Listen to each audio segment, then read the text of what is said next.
This is the Chopped Podcast, episode number 1. Yay!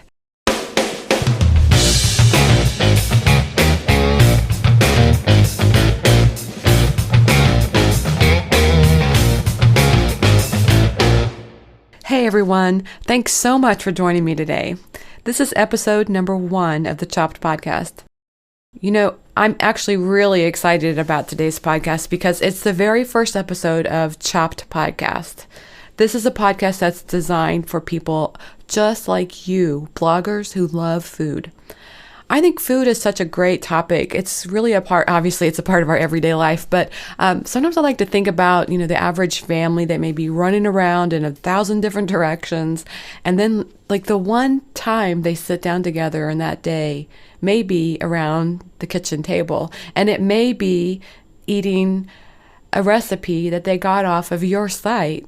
I mean, isn't that just so exciting and inspirational to think about?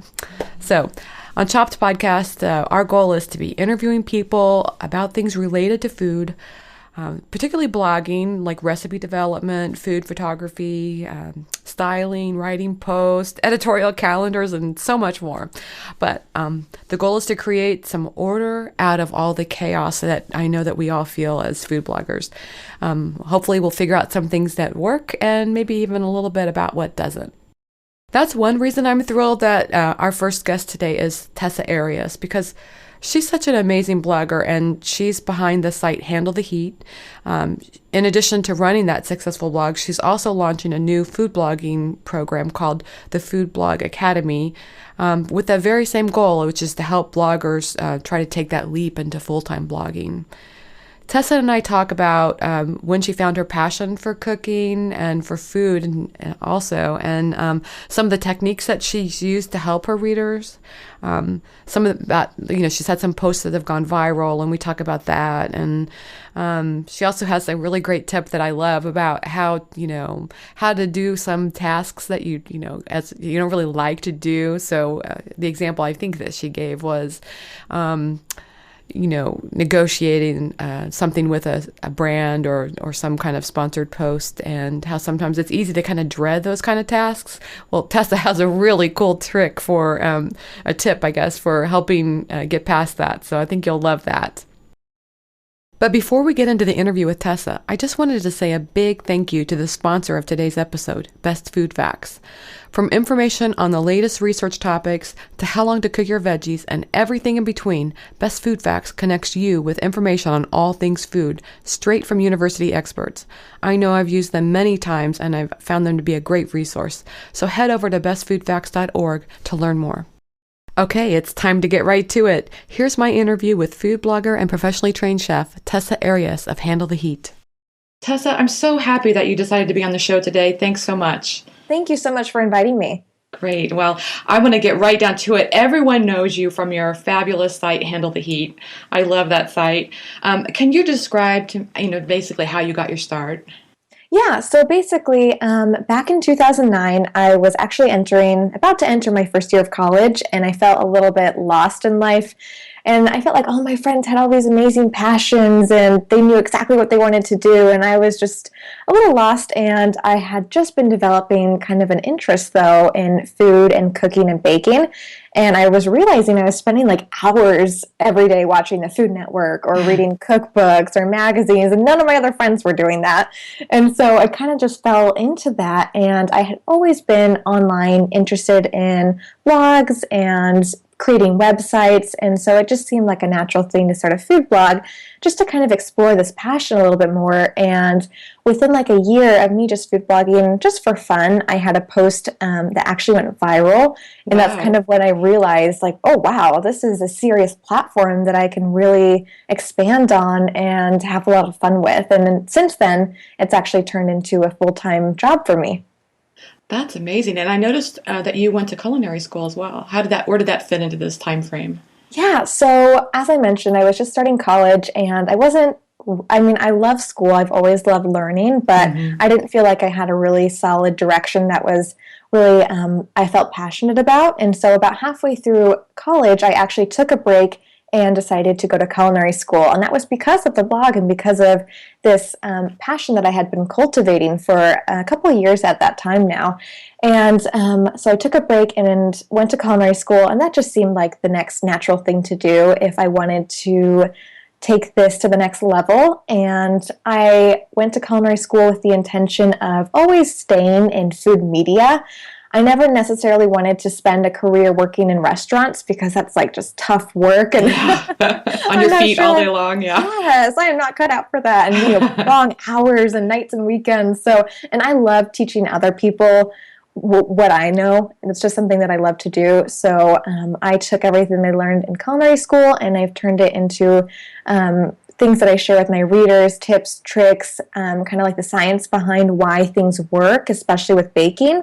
And I wrote a cookbook as well during that time. During that time too. That's amazing. Now, I just have to ask, in that time frame when you decided to switch majors, did your parents just go, "Oh my gosh, what is she doing?"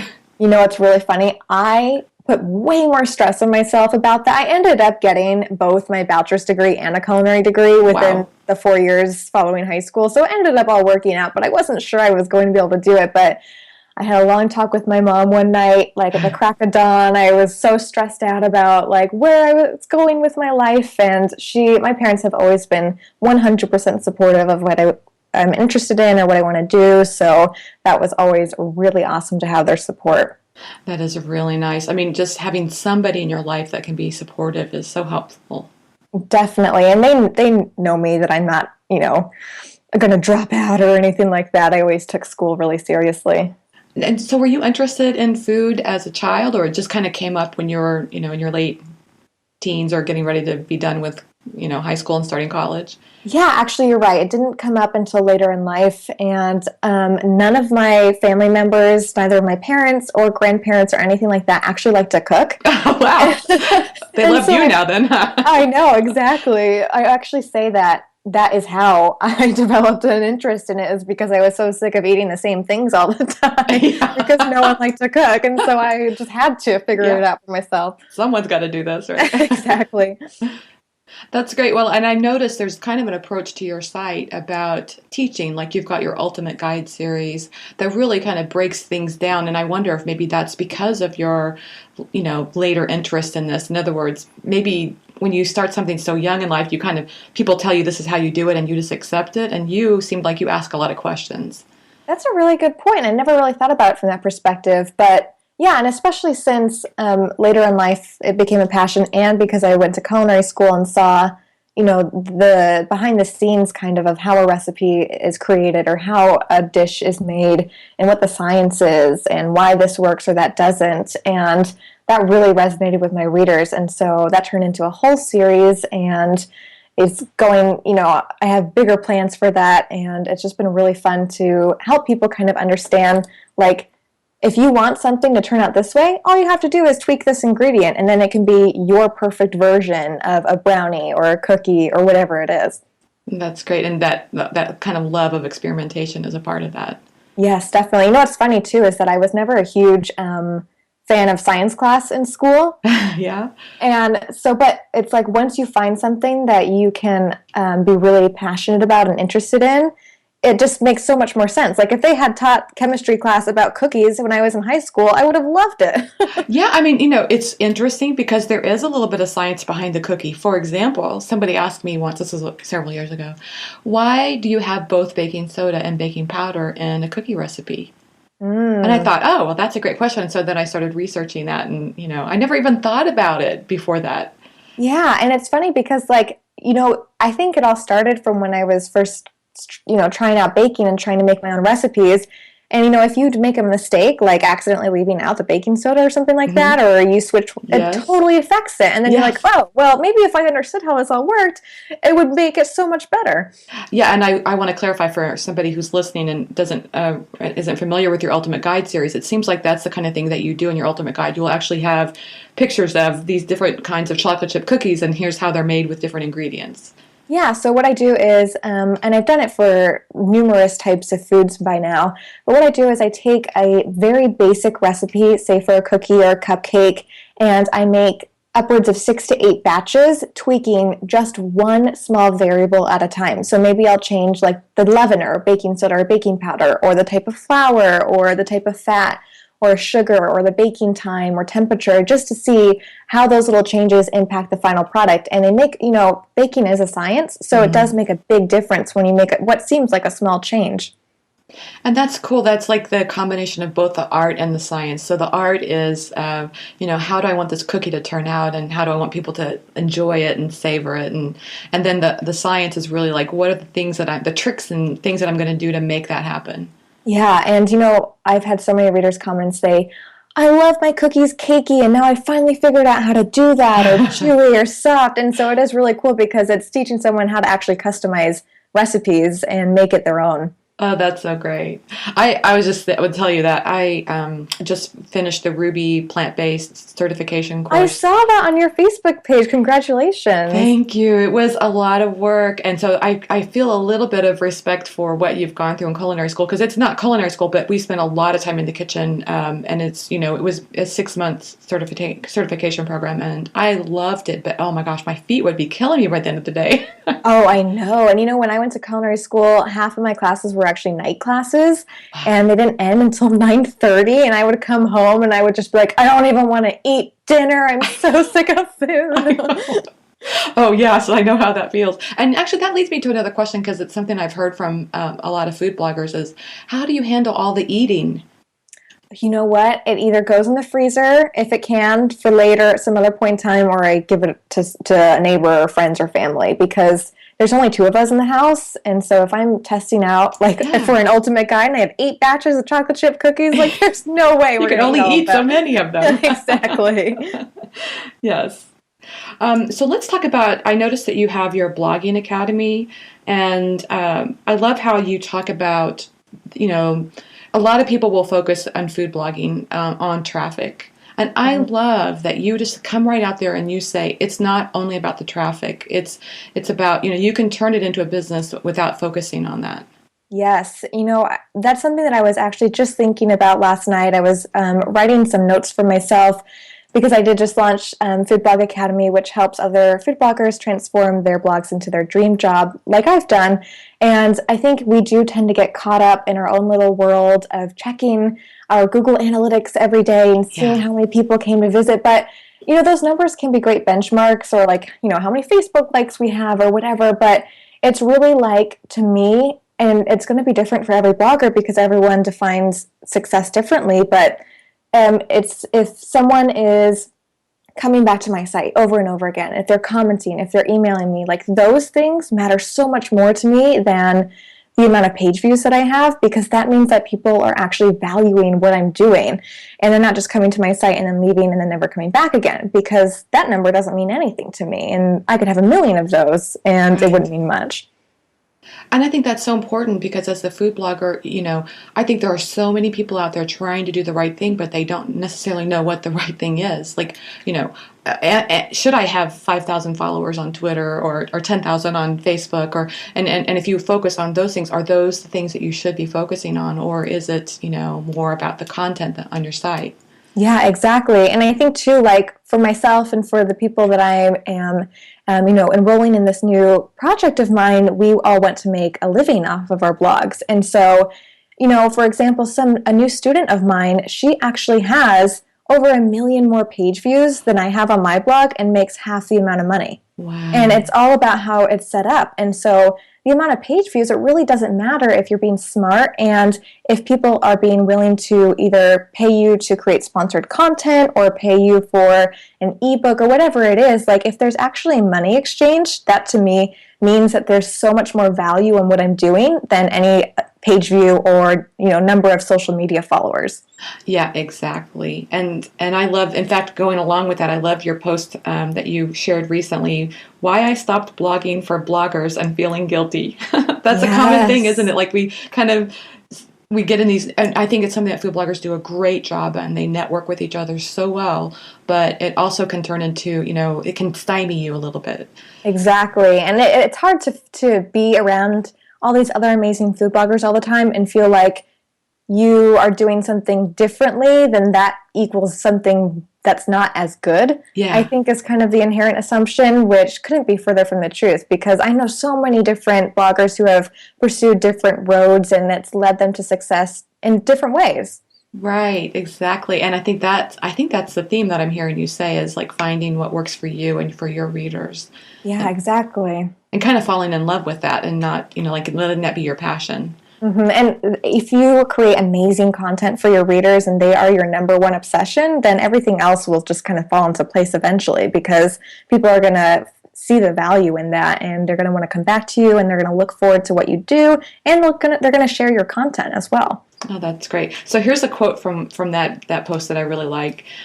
You said this: "I made a promise to myself. Only I decide what I want to do and what's best for my blog." I love that. And Thank you. it leads me to a follow-up question. How is it that how do you do that? How do you decide what's best for your readers or for your blog? So for me, my number one concern for my blog is always going to be, is what I'm doing benefiting my readers? Is it adding value to their lives? Am I offering something that they want? Because they are the only reason that I've been able to turn this into a full-time business.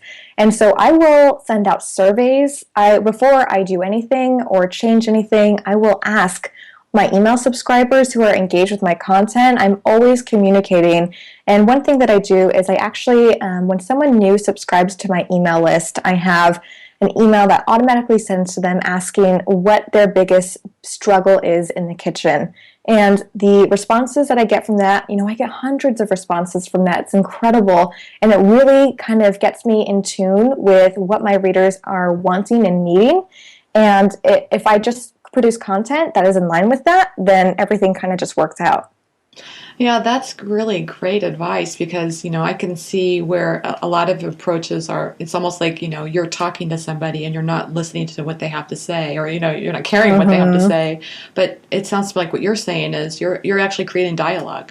Yes, exactly. And just listening to little details. So if someone comes in and they're like, for example, on my Ultimate Guide posts, if they say, "Oh, this is so awesome, but I really wish that my son who's gluten-free could enjoy chocolate chip cookies." And if I get, 20 comments like that, then I know, oh, maybe gluten-free is something that I should dabble into. That's right.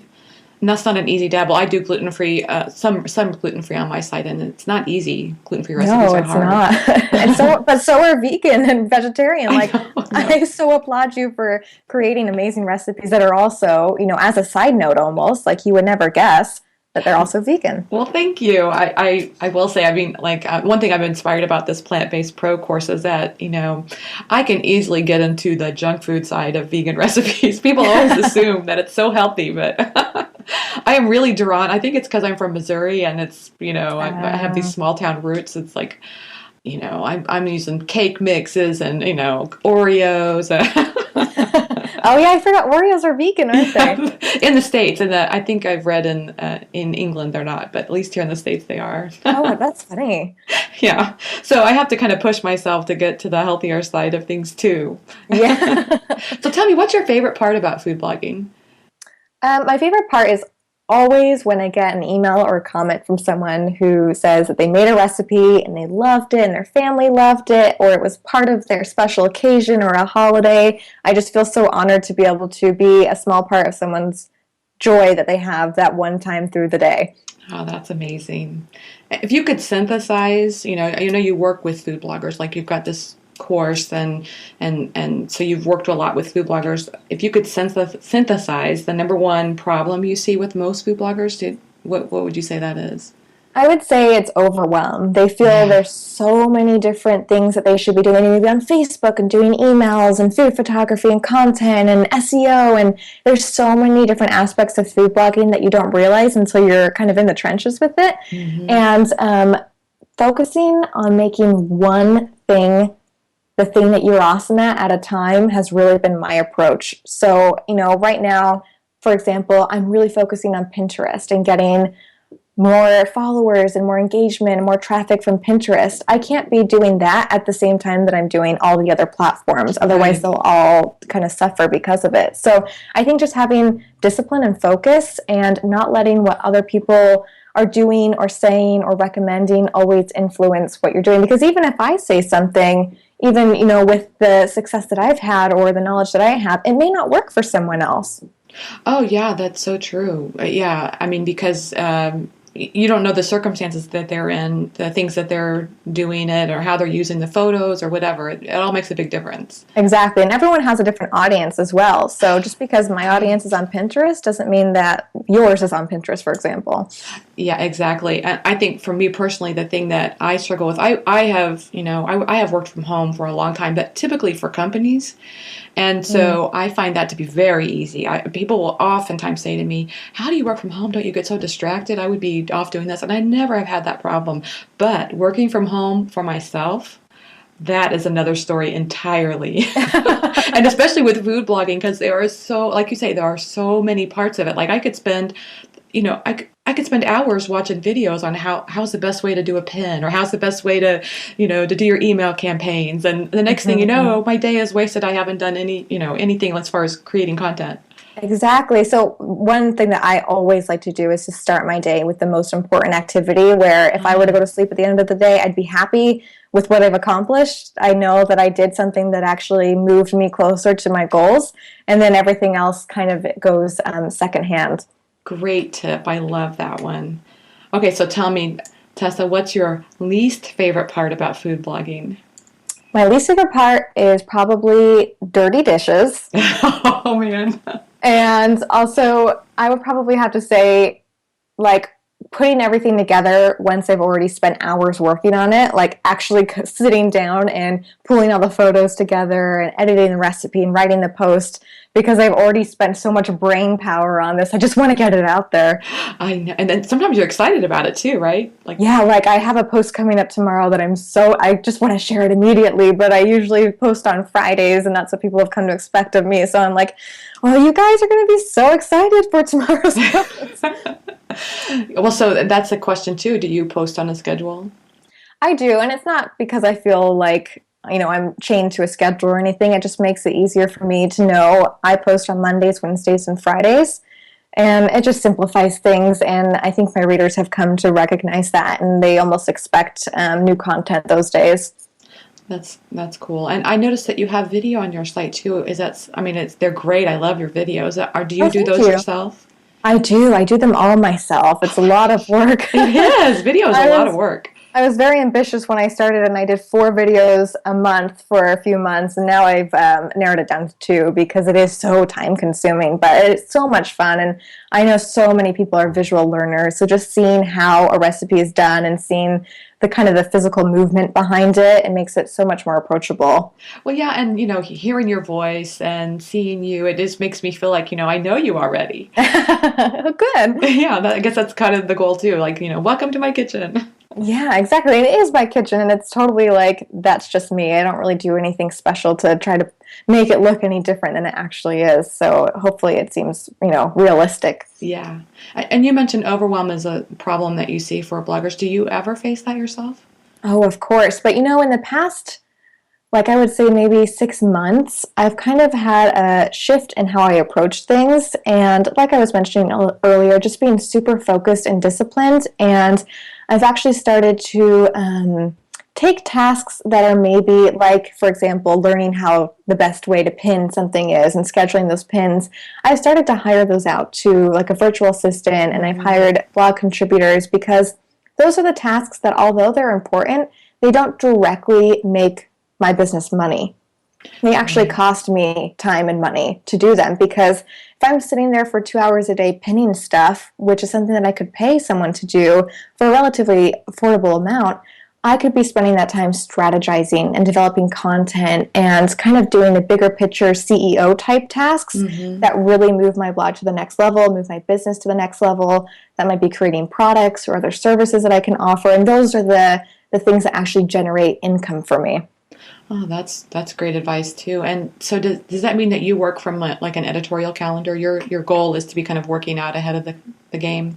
I do, and it's not necessarily because I feel obligated to. It's more because I feel more focused and less stressed, and I feel less anxiety when I have a plan of attack, and when I'm, not working. Like, for example, tomorrow's post was written last week, and so it's something that when I have posts done ahead of time, then that gives me kind of the brain space to be thinking of bigger and better things. I see what you're saying. So when you're working out ahead of your schedule, then when something inspirational comes up that works in the moment, you can always squeeze that in. It doesn't mean you have to stick with this, scripted plan. Exactly. Yeah. As I've talked to food bloggers, I don't know if you know this, but I do this conference called Chopped Conference, and yes, I saw that. That looked amazing. I so wish I could have come. I wish you could have come too. Well, and I'll have an announcement about that soon because we are going to be doing it again next year. I'm really excited. This year. This year. Okay, awesome. Yeah, I'm really looking forward to it. And but as I've talked with food bloggers, I have heard a lot of things that to me, like, maybe I might hear somebody say, I'm not good enough, or I don't know if I'm ever going to be able to make this work, or I don't know if I'll ever be successful, those kinds of things. In the end, it sounds to me, and I hear it from myself too, it sounds a lot like fear disguised.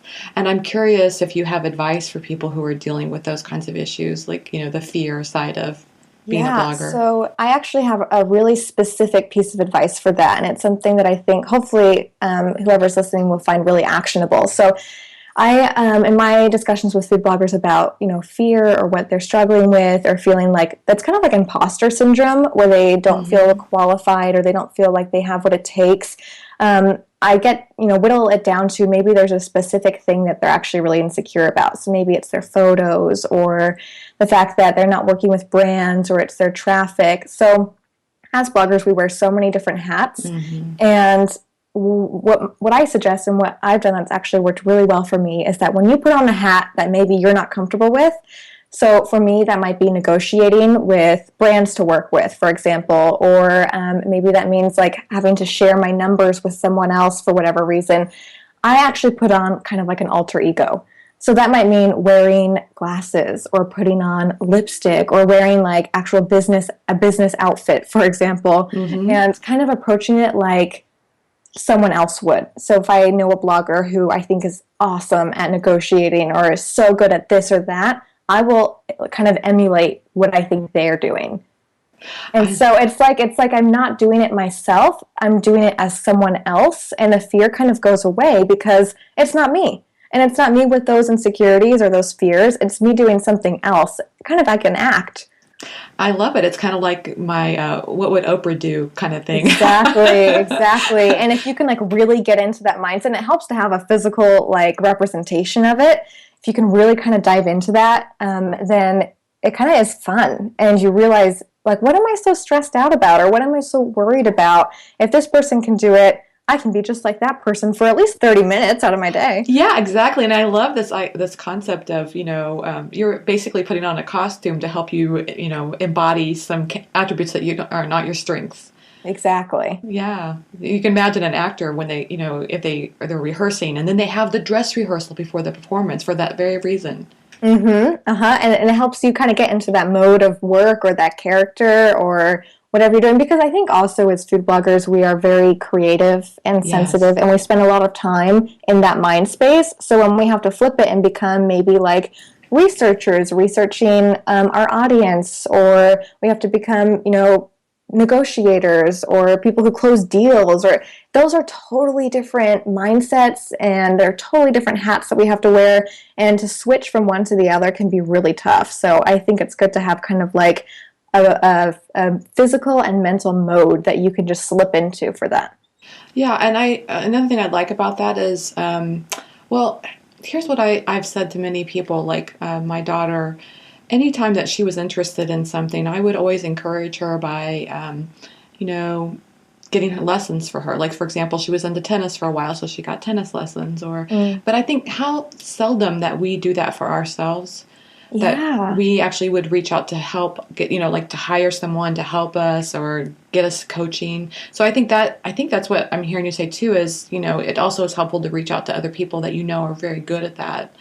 Exactly. Sometimes just putting yourself out there, it might be really scary, like, what if this person doesn't respond or they think I'm an idiot or whatever it might be? But why not give yourself the best possible advantage?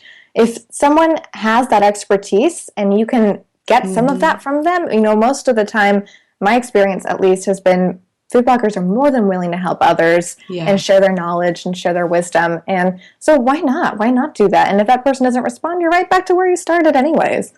Yeah, and I think people should just give themselves a break too. Like, I look at myself because I have an MBA and I took negotiating class, and I have been involved in negotiations in the business world, but for some reason transferring that to a food blog, it feels completely different. And so, I think it's a great idea to interact with other people who have it shows vulnerability, sure, but it's a great idea to interact with other people and find out how to do that in a different arena. Yeah, and those have been some of my biggest breakthroughs, and some of the biggest tips and tricks that I've learned have been from other bloggers, especially when I was starting out. And yeah, they have so much to offer in as far as knowledge and wisdom goes, and all it takes is a quick email or a message or whatever, and you can be that much further along in your progress. Oh, that's great. So what's next for you, Tessa? So, well, I just launched Food Blog Academy this week, so that's kind of my focus for the first part of this year. And then I am also going to be developing some ebooks this year as well. So my goal for 2015 was to create products that I am in control of, that I can make money from, and I have all the creative control, and that my audience will benefit from, instead of relying on things that are out of my control, like ads or affiliate marketing even, or sponsored work as well. Oh, that's so smart, because that way I have this dream someday of having like an ad-free site. If you have your own products that you've got out there, that's the way to do it. Yep, definitely. Because, it's so risky to rely on a process that you have no control over, like with advertisements. Unless you are selling ads directly, you really have no control over what's happening with that. And so that's just, to me, it's just not a sustainable business model. Yeah, exactly. And just in case some people are not familiar with how that works, it's sometimes the ad networks that you're a part of, you may have a high traffic month but a low ad revenue month because they just weren't able to sell the kind of ad spots that you're used to. Yeah, and you have no say in that at all. Not at all. That's great. Well, I just have a couple of what I call fun questions at the end of the interview I'd like to throw out at you. So, What's your favorite online resource? YouTube. Oh, that's a great one. That's right. Yeah. What's your? Do you have a favorite YouTube channel, or are you just watching cat videos, or what? I mean, I will YouTube anything. I will YouTube like cooking techniques. I will YouTube how to put on makeup. I will YouTube how to fix, this plumbing problem that we're having. I will YouTube anything. I have actually YouTubed how to do the moon dance, because someday I want to be able to do that. YouTube can show you anything. It can. And I practice to the delight of my family oftentimes. I will practice out in public, and my daughter will be like, "Mom, stop." Oh, no. What's your favorite app on your phone? Instagram. Oh, yes, I have to agree with that one. That's the best. Okay, and your favorite food or recipe? My favorite food will always be chocolate. I am a huge chocoholic. You and me both, sister. Any particular recipe you like with that, or just anything that has chocolate in it, you're good? Mostly anything, but my favorites are usually brownies or like lava cake. Yes. Gooey. It sounds like the theme there. Yes, absolutely. Have you ever seen a chocolate recipe you don't like? Like, for example, I have not tried it, but the thought of chocolate-covered potato chips just doesn't do it for me. I'm not a huge fan of white chocolate. So anything that's only white chocolate, I could kind of take it or leave it. It's a little on the sweet side, isn't it? It is. It's really sweet to me. So, Tessa, tell me the best places that people can find you online. Yeah, well, I'm always open to emails. So my email is just tessa@handletheheat.com. And then another great place to reach me, as I'll see it instantly, is on Twitter. So my Twitter handle is just @handleheat. What, not the handle heat? No, the. Yep. Yeah. That was taken. And your domain name is handletheheat.com, is that right? That's correct. Yeah, wonderful. Yeah. Okay, then one final question. What inspires you? I'm always inspired by anything that I visually can take in. So whether that's watching food be prepared in a restaurant or on TV, or seeing gorgeous photos of food, I am such a visual person. So if I see something beautiful, that instantly inspires me. Oh, that's wonderful. Tessa, thanks so much for being on the show today. I'd love to talk with Oh, you. thanks so much for having me. Thanks so much to Tessa Arias for being my guest today. If you have something to share about becoming the CEO of your blog, I don't know, maybe it's something that you learned along the way, or maybe it's something that you discovered in today's podcast. I'd love it if you would share it on the show notes page at choppedcon.com/podcast. If you like the Chopped podcast and you want to hear more, you can subscribe and give it a review on iTunes. This helps the show get discovered by more people. Today's show was sponsored by Best Food Facts. Head over to the bestfoodfacts.org site to learn the latest on all things food. Next week, we'll be sharing our interview with Lindsay and Bjork Ostrom of Pinch of Yum. I know you're going to love it. I hope today's episode was helpful and inspirational too. Thanks so much for listening, and have a great week.